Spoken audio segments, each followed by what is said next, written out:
ಸ್ವಾಮಿ ಎಲ್ಲೋ ಹೊರಟಿದ್ದಾರೆ. ಮಾನ್ಯ ಆ ಮನೆಗೆ ಹೋಗ್ಬೇಕಂತವ್ರು. ಮಾನ್ಯ ಅಧ್ಯಕ್ಷರೇ, ಮೊದಲನೇದಾಗಿ ಈ ವಿಚಾರನ ನಾನಿಲ್ಲಿರುವಾಗ ಪ್ರಸ್ತಾಪ ಮಾಡಿದ್ರಲ್ಲ, ಅದಕ್ಕೋಸ್ಕರ ಹರಿಪ್ರಸಾದ್ ಅವರಿಗೆ ಧನ್ಯವಾದಗಳನ್ನ ಅರ್ಪಿಸ್ತೀನಿ. ಯಾಕೆಂದರೆ ಇಲ್ಲೇ ನಾನು ಮಾತನಾಡೋದು ತಪ್ಪು ಹೋಗ್ತಿತ್ತಲ್ಲ, ನಾನು ಆ ಸದನದಲ್ಲಿ ಇರಬೇಕಾಗಿತ್ತು, ಆಕಸ್ಮಿಕವಾಗಿ ಇಲ್ಲಿಗೆ ಬಂದೆ. ಜೊತೆಯಲ್ಲಿದ್ದೋ ಅನ್ನೋದಕ್ಕಿಂತ ಹೆಚ್ಚಾಗಿ ನನ್ನ ಅವರ ಸಂಬಂಧ, ಅವರ ಪ್ರೀತಿ ಅದೆಲ್ಲ ಕೆಲವು ಹೇಳ್ಬೇಕಾಗುತ್ತೆ, ಕೆಲವು ಹೇಳೋಕ್ಕಾಗಲ್ಲ. ಸೊ ಅಂತದೇನಿಲ್ಲ ಬಿಡಿ ಸರ್, ನಾವೆಲ್ಲ ಕಿರಿಯರಿದ್ದೀವಿ, ಎಲ್ಲ ಹೇಳ್ಬೇಕಲ್ಲ ಸರ್. ಇವರು ಹೇಳದೇ ಇರೋದಂತಲ್ಲ, ನಮ್ಮ ಗೋವಿಂದರಾಜ್ ಅವರೆಲ್ಲ ಬೇಜಾರು ಮಾಡ್ಕೊಂಡ್ಬಿಡ್ತಾರೆ ಅಂತ ಹೇಳಲ್ಲ ಅಷ್ಟೇ. ಸುಮ್ಮನೆ ಹೇಳಿದೆ ಅಷ್ಟೇಪ್ಪ. ಸೊ ಹಾಗಾಗಿ ಬಹುಶಃ ಸ್ನೇಹಿಕೆ ಮತ್ತೊಂದು ಹೆಸರು ಅಂದರೆ ಹೊರಟ್ಟಿನೇ. ನಮ್ಮ ಮುಖ್ಯಮಂತ್ರಿಯವರಿದ್ದರೆ ಇವತ್ತು ಈ ಸಂದರ್ಭದಲ್ಲಿ ಭಾಳ ಆರ್ಟ್ಫುಲ್ಲಾಗಿ ಅವರಿಗೆ ಅಭಿನಂದನೆಯನ್ನು ಸಲ್ಲಿಸ್ತಿದ್ರು. ಅವರು ತುಂಬ ಗೆಳೆಯರು ಮತ್ತು ಅವರು ಯಾವುದೇ ಪಾರ್ಟಿ ಎಲ್ಲೇ ಇರಲಿ ಅವ್ರ ಬಗ್ಗೆ ವಿಶೇಷವಾದಂಥ ಒಂದು ಸಂಬಂಧ, ವಿಶ್ವಾಸ, ಪ್ರೀತಿನ ಇಟ್ಕೊಂಡಿರ್ತಕ್ಕ. ಅವರನ್ನು ಯಾರೂ ಪಾರ್ಟಿ ಅಂತ ಗುರ್ಸೋದು ಇಲ್ಲ. ಅವರು ಎಲ್ಲಿಂದಾರು ನಿಂತ್ಕೋಬೋದು. ಅವ್ರು ಆಕಸ್ಮಿಕವಾಗಿ ನಮ್ಮ ಜೊತೆ ಇರಬೇಕಾಯ್ತು ಕಾಂಗ್ರೆಸ್ನಲ್ಲಿ, ಏನೋ ಎಂತ ಗೊತ್ತಿಲ್ಲ, ಅದು ಯಾವುದೋ ಒಂದು ಶಕ್ತಿ ಅವರನ್ನು ತಗೊಂಡೋಗಿ. ಇಲ್ಲ ಅದು ಮೊದಲಿಂದನೂ ಜೊತೆಗೆ ಅವರು ನನ್ನ ಜೊತೆನಲ್ಲೇ ಬರಬೇಕಾಗಿತ್ತು. ಆದರೆ ಬಹುಶಃ ಅದು ಗೊತ್ತಿಲ್ಲ, ಒಂದೊಂದು ಸಾರಿ ಟೈಮು ಹೊಂದಾಣಿಕೆ ಇಲ್ಲೇ ಆಗ್ತಿದ್ದು ಜಾಸ್ತಿ, ನಿಮ್ಮ ಹತ್ರ ಆಗಲ್ಲ.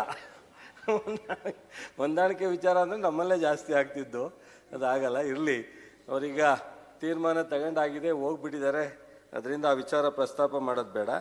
ಬಟ್ 8 ಬಾರಿ ನೀವು ಹೇಳಿದಾಗೆ ಸತತವಾಗಿ ಒಂದೇ ಕ್ಷೇತ್ರದಲ್ಲಿ ಗೆಲ್ಲೋದಿದೆಯಲ್ಲ.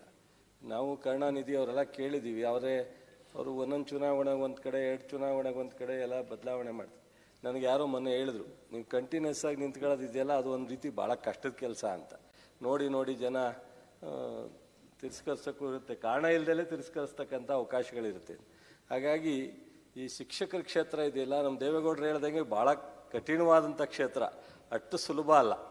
ನಾನು ಅವ್ರ ಚುನಾವಣೆಯಲ್ಲಿ ಒಂದು ದಿವಸ ಓಡಾಡಿದ್ದೀನಿ. ನಮ್ಮ ಪುಟ್ಟಣ್ಣ ದೇವೇಗೌಡರು ನಾವೇನು ಚುನಾವಣೆ ಕ್ಯಾಂಪೇನ್ ಮಾಡೋ ಅವಶ್ಯಕತೆ ಇಲ್ಲ, ಸುಮ್ಮನೆ ಸ್ನೇಹಿಗೋಸ್ಕರ ಹೋಗಿದ್ದಂಥ ಸಂದರ್ಭಗಳು. ಆದರೆ ಅವರ ಸರಳತೆ ಮತ್ತು ಅವರ ವ್ಯಕ್ತಿತ್ವ, ಅವರ ದೂರದೃಷ್ಟಿ ಮತ್ತು ಅವರೇನು ಶಿಕ್ಷಣ ಕ್ಷೇತ್ರಕ್ಕೆ ಸೀಮಿತವಾದವರಲ್ಲ, ಈ ನಾಡಿನ ಯಾವುದೇ ವಿಚಾರದಲ್ಲಿ ಅವರು ಗೊತ್ತಿಲ್ಲ ಅನ್ನೋವಂಥದ್ದಿಲ್ಲ, ಅಥವಾ ಯಾವುದೇ ವಿಚಾರವನ್ನು ಅವ್ರು ಮುಂದಿಟ್ಟರೆ ಅದನ್ನು ಸುಲಭವಾಗಿ ಬಗೆಹರಿಸ್ತಕ್ಕಂಥ ಒಂದು ಚಾಚುಚಕ್ಯತೆ ಇರ್ಬೋದು, ಅವರ ದೂರದೃಷ್ಟಿ ಇರ್ಬೋದು, ಅದು ಭಾಳ ದೊಡ್ಡ ಹೆಗ್ಡೆಯವರು ಈ ಥರ ಎಲ್ಲ ದೊಡ್ಡ ನಾಯಕರ ಜೊತೆ ಸಂಪರ್ಕ ಆಯಿತು. ಅವರೆಲ್ಲರೂ ಇವತ್ತಿನ ಮುಖ್ಯಮಂತ್ರಿಯವರೆಗೂ ಬಹುಶಃ ಎಲ್ಲರ ಜೊತೆ ಆ ರೀತಿ ಒಂದು ಸಂಬಂಧವನ್ನು, ವಿಶ್ವಾಸವನ್ನು ಬೆಳೆಸ್ಕೊಂಬಂದಿರ್ತಕ್ಕಂಥವ್ರು. ಬಹುಶಃ ಅವರಿಗೆ ಈ ಲಿಮ್ಕಾ ಬುಕ್ ಆಫ್ ರೆಕಾರ್ಡ್ಗಿಂತ ನಮ್ಮ ಗೋವಿಂದರಾಜ್ ಹೇಳ್ದಂಗೆ ಅಥವಾ ನಮ್ಮ ರವಿಯವರು ಹೇಳ್ದಂಗೆ ಇನ್ನೂ ಗಿನ್ನಿಸ್ ರೆಕಾರ್ಡು ಮತ್ತು ಇನ್ನೂ ಏನಾದ್ರು ಸಿಕ್ಕಿದ್ರೆ ಅದಕ್ಕೂ ಅವರು ಹರಗರು ಅಂತ ಹೇಳಲಿಕ್ಕೆ ಇಚ್ಛೆ ಪಡ್ತೀನಿ. ಮತ್ತು ಅವರ ಸಾಧನೆ ಇವತ್ತು ಇಡೀ ಕನ್ನಡಿಗರಿಗೆ ಗೌರವ ತಂದುಕೊಟ್ಟಿದ್ದು. ಅವ್ರಿಗಷ್ಟೇ ಅಲ್ಲ, ಅವ್ರ ಕುಟುಂಬಕ್ಕೆ ಅಷ್ಟೇ ಅಲ್ಲ, ಸ್ನೇಹಿತರಿಗೆಲ್ಲ, ಇಡೀ ರಾಜ್ಯದ ಕನ್ನಡಿಗರಿಗೆಲ್ರಿಗೂ ಅವರ ಒಂದು ಸಾಧನೆ ಗೌರವವನ್ನು ತಂದುಕೊಟ್ಟಿದೆ. ಅವರು ಬಹುಶಃ ಮಂತ್ರಿಯಾಗಿ ಕೆಲಸ ಮಾಡಿದ್ದಾರೆ, ಸಭಾಪತಿಯಾಗಿ ಕೆಲಸ ಮಾಡಿದ್ದಾರೆ. ಅವರಿಗೆ ಕೆಲವೊಮ್ಮೆ ನಾನು ಅವರೆಲ್ಲ ಒಟ್ಟಿಗೆ ಇದ್ದಾಗ ಯಾವುದೇ ಅವಕಾಶನ ಏನು ಬೇಡ್ಕೊಂಡು ಅಥವಾ ಎಲ್ಲ ಕೈ ಮುಕ್ಕೊಂಡು ಅಥವಾ ಇಂಪ್ಲೂಯೆನ್ಸ್ ಮಾಡಿ ತಗೊಂಡು ಅಂಥವ್ರಲ್ಲ. ಸೊ ಎಲ್ಲ ಟೈಮ್ನಲ್ಲೂ ಅದನ್ನು ಸುಲಭವಾಗಿ ಯಾರಾದ್ರೂ ಒಂದು ಹೆಸರು ಹೇಳಿದ್ರೆ ಸಾಕು, ಬೇಡ ತೊಂದರೆ ಇಲ್ಲ ಅವ್ರಿಗೆ ಮಾಡಿ ಅಂತ ಹೇಳೋವಂಥ ಸಂದರ್ಭಗಳು ನಾವು 2-3 ಬಾರಿ ನೋಡಿದ್ದೀವಿ ಅವ್ರನ್ನ. ಸೊ ಮಂತ್ರಿ ಇದ್ದಾಗಲೂ ಅಷ್ಟೇ, ಏನೋ ಮಾಡಲೇಬೇಕು ಅಂತೇಳಿ ಪಕ್ಷ ಆಗಲಿ ಅವತ್ತಿನ ನಾಯಕರಾಗಲಿ ಮಾಡಿರ್ತಕ್ಕಂಥದ್ದೇ ವಿನ ಅವ್ರು ಯಾವತ್ತೂ ಬಲವಂತ ಮಾಡಿ ಪಕ್ಷದ ಮೇಲೆ ಮತ್ತು ನಾಯಕರ ಮೇಲೆ ಬಲವಂತ ಮಾಡಿ ಸೊ ಆ ಸ್ಥಾನಗಳನ್ನ ಗೀಟಿಸ್ಕೊಂಡು ಅಂಥವ್ರಲ್ಲ.